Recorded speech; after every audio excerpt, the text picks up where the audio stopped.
Halo semuanya, kembali lagi bersama saya Michael.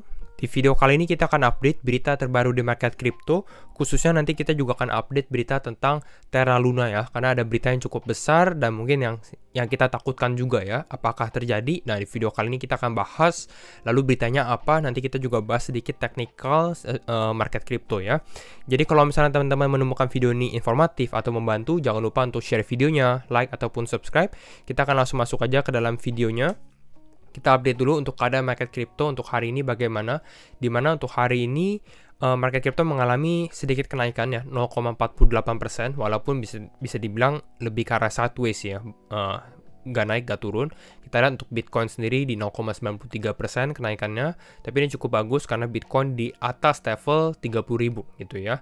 Ethereum di atas level 2.000, lalu berikut kita lihat juga ke beberapa altcoin, beberapa juga mengalami kenaikan ya. Kalau kita lihat selama 24 jam terakhir, kita ada Arweave yang naik, XEC, NEM, Atom, dan lain-lainnya. Kalau kita lihat yang penurunan, nah USD masih mengalami penurunan karena beritanya ini berkaitan juga yang akan kita bahas di video kali ini. Ada The Graph, Dash, Gala, dan beberapa lainnya gitu ya. Untuk Fear and Greed Index kita lihat di level Extreme Fear, jadi market memang sentimennya masih takut. Nah, kita masuk sekarang ke dalam berita pertama. Ini berita yang cukup besar, nggak terlalu berelasi dengan Luna, tapi kaitannya dengan market crypto dan Bitcoin. Dimana ini dari si Nayib Bukele. Nayib Bukele adalah presiden dari El Salvador ya. Dan El Salvador adalah negara yang sudah mengesahkan Bitcoin menjadi mata uangnya. Dan dia bahas di sini, tomorrow atau besok 32 bank sentral dan 12 financial authorities. Jadi totalnya itu sekitar 44 negara lah. Bakal ketemu di El Salvador untuk apa? Untuk membahas tentang financial inclusion, digital economy, banking the unbanked, dan Bitcoin. Jadi intinya mungkin mereka akan lebih bahas ke digital economy, mungkin membahas juga pengalaman El Salvador yang mengadopsi Bitcoin. Dan apa sih keuntungannya, benefitnya apa? Lalu kita lihat ini adalah beberapa list dari negara-negara yang ikut ya. Teman-teman bisa lihat dari sini ada Paraguay, Ghana, Uganda, Madagaskar, lebih banyak negara-negara di Afrika sih. Beberapa juga di Asia, sebenarnya Eropa juga ada sih. Jadi ini ya negara-negaranya. Jadi itu. Selanjutnya sekarang kita akan bahas berita tentang Luna ya dan Terra. Nah ini tweet dari Luna Foundation Guard. Ya, sebelumnya teman-teman harus sudah familiar dulu dengan Luna dan UST dan mekanismenya gitu ya. Ini di beberapa video terakhir sudah sempat kita bahas, jadi hopefully teman-teman sudah menonton dan sudah mengerti ya. Jadi intinya untuk menahan relationship atau hubungan dari Luna dan UST supaya UST tetap di $1 gitu ya. Luna ini kan membuat yang namanya cadangan atau reserve gitu ya. Dan ini dia bahas laporannya gitu ya. Kemana sih reserve-nya? Apakah sudah dipakai atau belum? Jadi intinya itu gitu. Jadi di sini kita lihat hari Sabtu 7 Mei 2022. The Luna Foundation Guard held a reserve consisting of the following asset. Jadi aset-aset yang di-hold sama Luna Foundation Guard. Kita lihat di sini ada Bitcoin, 80.000 Bitcoin. Maka ini cukup besar sekali gitu ya, 80.000 Bitcoin. Dia ada Binance, ada stablecoin USDT, ada USDC juga. Lalu dia juga ada Avalanche, ada UST, dan ada beberapa Luna. Jadi ini adalah aset-aset yang di-hold oleh LFG pada saat 7 Mei. Nah, apa yang terjadi? Selanjutnya, consistent with its non-profit mission and focus on the health of the Terra ecosystem, karena dia lebih fokus untuk health-nya, untuk mempertahankan peg-nya. Jadi pada saat tanggal 8 Mei, pada saat UST ini drop, pada saat UST turun dari $1, nah yang dilakukan apa? Reserve-nya ini mulai dijual-jualin gitu ya, converting the reserve untuk membeli UST gitu, untuk membawa UST kembali ke dalam $1.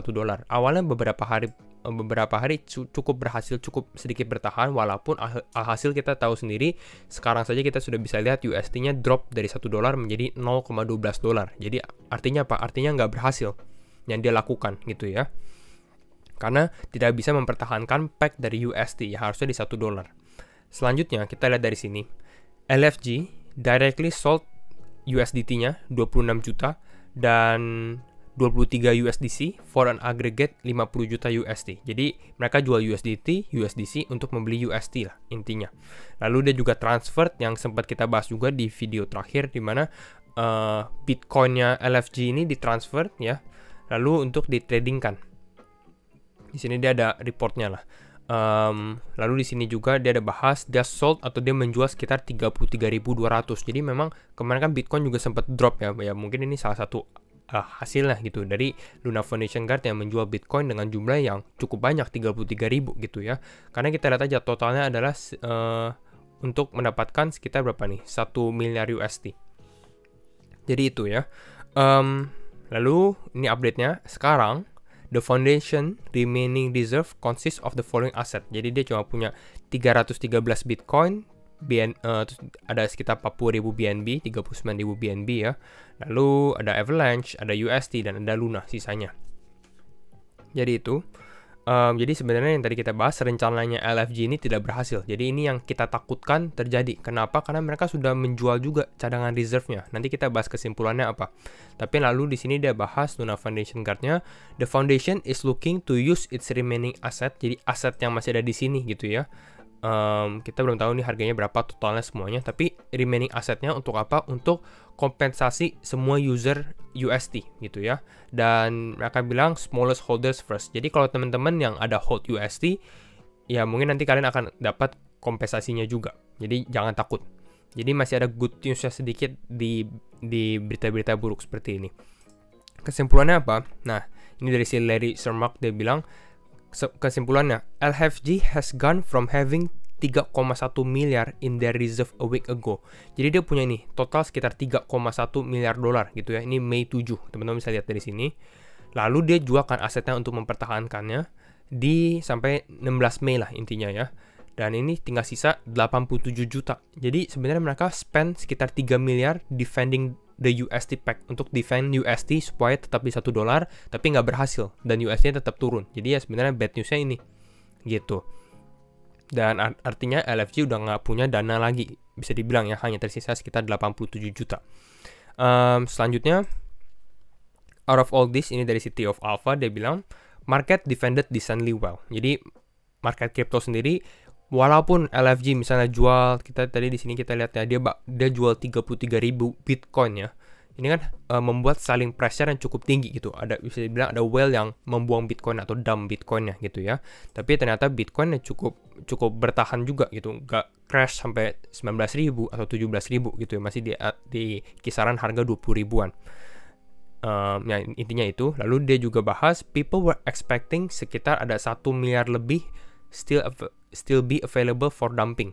Jadi banyak orang, saya pribadi juga melihat mungkin seharusnya Luna Foundation Guard ini masih ada cadangan reserve asset yang cukup banyak gitu ya. Karena mungkin dia lihat pada saat dia menjual ternyata nggak akan bisa di-defend. Artinya jadi dia hold back dulu atau menahan dulu aset-asetnya. Tapi ternyata enggak. Ternyata dia juga udah gencor-gencoran ya. 3 miliar dolar yang sudah dia spend. Intinya itu. Nah, kira-kira itu. Lalu artinya apa? Artinya ya all of this selling pressure is already in the past. Jadi ya selling pressure yang udah lewat lah istilahnya. Jadi mungkin ada kemungkinan ya bottom udah terjadi juga. Bottom untuk Bitcoin ataupun market crypto. Selanjutnya, sebelum kita bahas berita yang cukup positif, saya mau disclaimer dulu untuk sponsor video kali ini gitu ya. Sponsor video kali ini adalah Crypto.com. Crypto.com adalah exchange tempat jual beli kripto ya, the only place to buy crypto at true cost. Dan ini sudah available juga di dalam App Store ataupun di dalam Play Store. Teman-teman bisa download saja, klik linknya di sini atau scan QR-nya. Nanti mungkin bisa masukkan referral code saya di dalam di kolom deskripsi ya, Michael Wyan. Dan ya, kelebihan Crypto.com, apa kelebihan Crypto.com? Banyak hal, mulai dari asetnya yang diperdagangkan juga cukup banyak untuk aset kriptonya, lalu dia juga ada untuk earn-nya, ada buat staking, plus dia juga ada untuk Crypto.com Pay, walaupun ini belum available di Indonesia, dan ada untuk track kriptonya gitu ya, dan bisa dikasih notifikasi dan lain-lainnya. Jadi ini adalah benefit dari Crypto.com, dan kalau teman-teman tertarik jangan lupa untuk download Crypto.com di App Store maupun di Play Store gitu ya. Thank you Crypto.com. Sekarang kita akan lanjut untuk pembahasan mengenai berita sedikit interesting fact-nya gitu ya. Dimana nih data yang cukup menarik dari UST dan Anchor Protocol gitu ya. Yang dimana Anchor Protocol sendiri teman-teman harusnya sudah familiar. Ini adalah banknya Terra sebenarnya. Banknya Terra yang awalnya yang sempat kita bahas dia punya sekitar 16 miliar dolar dana gitu ya, orang yang deposit. Sekarang ini tinggal sisa 1,2. Teman-teman bisa lihat ini yang warna hijau naik gitu ya, lalu tiba-tiba turun jauh sekali. Nah, apa yang menarik dari statistiknya ini? Dari statistiknya, ada sekitar 256.000 wallet di Anchor, gitu. 256.000 dompet lah, gitu ya. Bukan user, tapi dompetnya. Dan 1.000 Anchor wallets, ya, 1.000 paling atas Anchor wallet, own 82% of all USD. Jadi 82% dari seluruh USD itu dikuasai oleh 1.000. Jadi bisa dibilang 1.000 ini adalah paus pemain-pemain besar. Kenapa pemain-pemain besar? Karena kita bisa lihat yang ranking 1.000 aja, the poorest wallet, ya, in this top 1000 has 955.000 USD. Jadi mereka udah mempunyai sekitar 955.000 dolar awalnya gitu kan. Harusnya kan USD ini kan $1. Nah, jadi intinya itu. Intinya berarti ya USD ini mayoritasnya banyak yang whale gitu ya. Makanya kalau kita lihat dari LFG pengumumannya, di mana dia bahas dia akan prioritaskan smaller holders first. Lalu artinya apa? Artinya the second way is to prioritize smaller wallets. Jadi kalau teman-teman yang mungkin pakai uangnya kecil, mungkin ribuan dolar atau ratusan dolar, mungkin akan mendapatkan kompensasi lah gitu ya. Kenapa? Karena if Terra just focus on the poorest wallet ya, 99,6% lainnya, then they could make this gigantic group 100% whole. Jadi intinya ya, yang wallet-wallet kecil ini yang banyak yang akan terkompensasi lah, istilahnya seperti itu. Jadi itu yang kemungkinan besar yang akan dilakukan oleh Terra sendiri.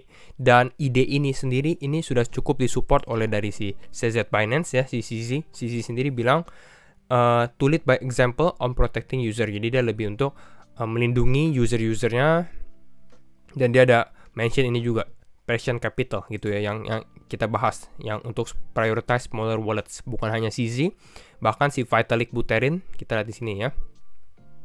Nah, ini kita lihat si Vitalik Buterin juga strongly support this untuk yang prioritas smaller wallets atau prioritas smaller user gitu.